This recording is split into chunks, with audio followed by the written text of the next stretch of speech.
3 થી 4 વખત ધોઈ લીધી છે. કરી દેશું.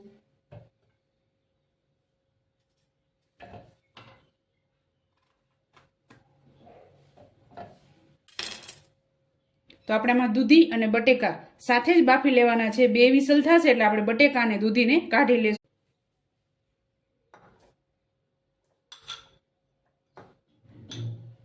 થોડીક આપણે વઘારમાં એડ કરશું.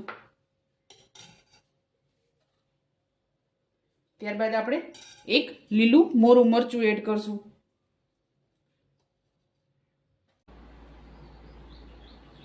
તો આપણે બધી વસ્તુ બફાઈ ગઈ છે, આને કાઢી લેશું.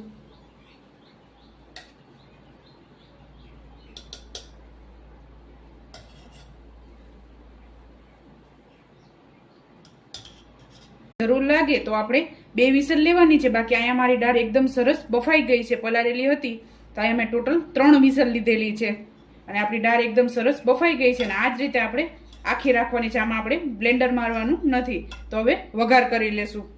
સૌપ્રથમ આપણે આખા ગરમ મસાલા અને જીરું અને હિંગનો વઘાર કરીશું. અને અહીંયા આપણા ચોખા પણ રેડી થઈ ગયા છે. તો આપણે આને ઢાંકણ ઢાંકી દેશું જેથી એકદમ સરસ દમ થઈ જાય. ગોલ્ડન બ્રાઉન થઈ ગઈ છે. એમાં આપણે આદુ મરચાં અને લસણની પેસ્ટ એડ કરશું.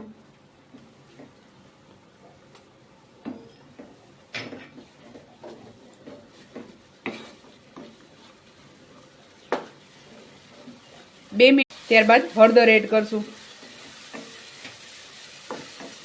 સ્વાદ અનુસાર મીઠું એડ કરશું.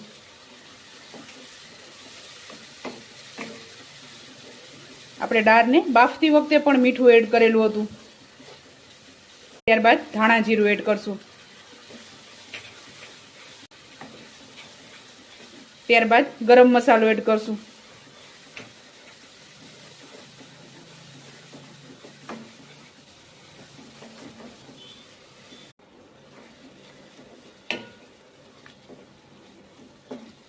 ત્યારબાદ આપણે કશ્મીરી મરચું એડ કરશું.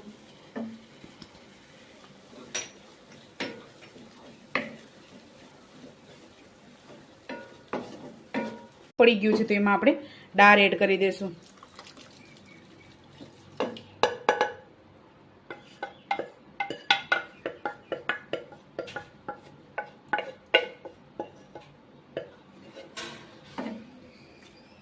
તો ચાલો મિત્રો, તૈયાર છે આપણી દૂધીવાળી ચણાની દાળ અને ભાત. તમે પણ આ જ રીતે બનાવજો અને મને યાદ કરજો. મારા વિડીયોને લાઇક, શેર અને સબસ્ક્રાઈબ કરવાનું ભૂલતા નહીં. તો ચાલો મળીએ નેક્સ્ટ વિડીયોમાં.